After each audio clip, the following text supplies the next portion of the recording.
Au début du 19e siècle, les tout premiers trains de voyageurs sont tirés par des chevaux, ainsi que les premiers trains de marchandises. Et en descente, on dételle les chevaux et les trains dévalent tout seuls la pente.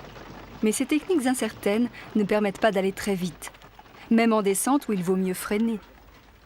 Alors heureusement, pour remplacer tout cela, on invente bientôt la locomotive à vapeur. Le principe est simple. Un foyer chauffe une chaudière.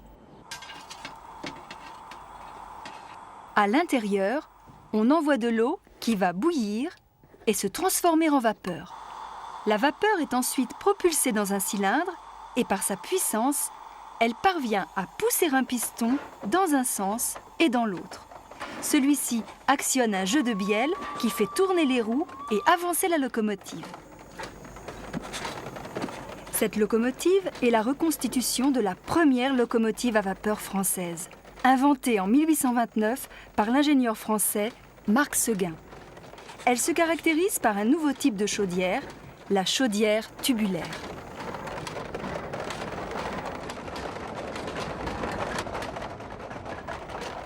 En effet, pour augmenter le rendement des premières chaudières, Marc Seguin imagine de faire traverser l'eau contenue à l'intérieur par un grand nombre de tubes brûlants.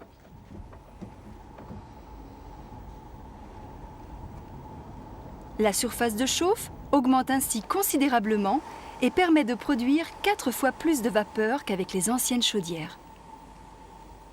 Résultat, beaucoup plus de vapeur, donc beaucoup plus d'énergie, de puissance et de vitesse. Ce procédé est repris par tous les ingénieurs ferroviaires du monde entier et va équiper bientôt toutes les locomotives à vapeur.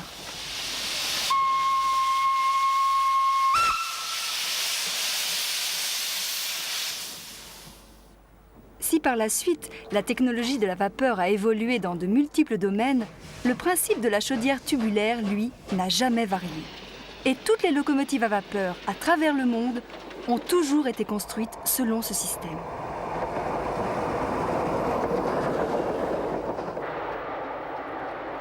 Dans les années 1960-1970, la traction à vapeur est abandonnée sur presque tous les réseaux ferroviaires de la planète au profit de la traction électrique et de la traction diesel.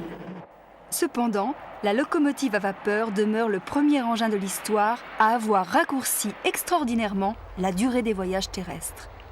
Avec elle, l'ère de la traction motorisée a débuté.